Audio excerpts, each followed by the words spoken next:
दिल्ली से बड़ी खबर सामने आ रही है, जहां पर दिल्ली के लाल किले इलाके में बड़ा धमाका हुआ है। बता दें कि वहां पर मौजूद इको वैन में बड़ा धमाका हुआ और इस धमाके ने करीब 8 गाड़ियों को अपने चपेट में ले लिया। यह बड़ी जानकारी आपको बता दें, फिलहाल दिल्ली को हाई अलर्ट पर रखा गया है और मौके पर तमाम अधिकारी, फॉरेंसिक टीम, एनएसजी, एनआईए की टीम पहुंच चुकी है। जांच लगातार जारी है। कहा जा रहा है कि यह कोई आम ब्लास्ट नहीं है। तस्वीरें आपको दिखा रहे हैं जहां करीब 4 से 5 गाड़ियां ऐसी थी जिनके परखच्चे उड़ चुके हैं और 8 से 9 गाड़ियां इस आग के चपेट में आई है। बड़ी जानकारी आपको बता रहे हैं दिल्ली से, जहां पर लाल किले के आसपास के इलाके में बड़ा धमाका हुआ है। एक मौजूदा गाड़ी में अचानक से ब्लास्ट से करीब 8 से 9 गाड़ियां उसकी चपेट में आई। 3 से 4 गाड़ियों के परखच्चे उड़ गए हैं।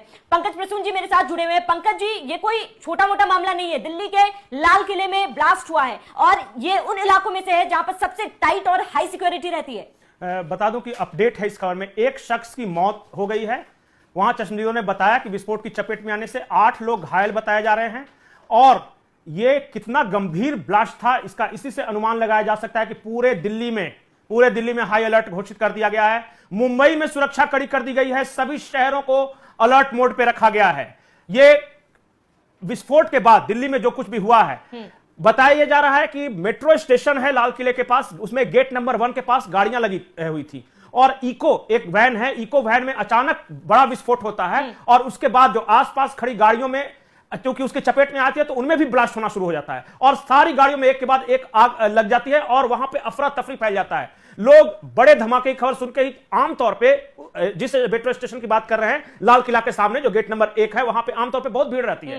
सुबह से शाम तक भीड़ रहती है हमेशा। और वहां जरा सोचिए कि पीक आवर में 6:55 पर अगर किसी कार में बड़ा ब्लास्ट होता है और उसके बाद एक के बाद एक कार चपेट में आ जाती तो कैसा नजारा होगा। लोग भाग रहे थे, चीख रहे थे, समझ में किसी के नहीं आ रहा था क्या चल रहा है। पुलिस बल मौके की तरफ दौड़ी, उसके बाद केंद्रीय सुरक्षा एजेंसियों को अलर्ट किया गया। एनआईए की टीम गई, एनएसजी की टीम गई है। 8 गाड़ियां फायर ब्रिगेड की लगी हुई हैं। पूरे इलाके को कॉर्डन ऑफ कर दिया गया है और पूरे देश में लगभग सभी बड़े शहरों में इस वक्त अलर्ट की घोषणा की गई है इस विस्फोट के बाद। जी पंकज जी, जिस तरीके से हाई अलर्ट मोड पर फिलहाल दिल्ली है और जिस तरीके से धमाका हुआ है, जिस इंटेंसिटी के साथ धमाका हुआ है, जाहिर सी बात है कोई नॉर्मल धमाका तो है नहीं। जिस तरीके से करीब 8 से 10 गाड़ियां लाइनों में लगी हुई थी, तमाम गाड़ियों को अपने चपेट में ले लिया, क्या यह कहना जल्दबाजी होगा कि यह कोई आतंकी हमला भी हो सकता है?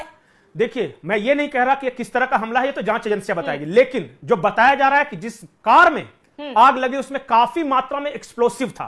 अब वो एक्सप्लोसिव क्या था?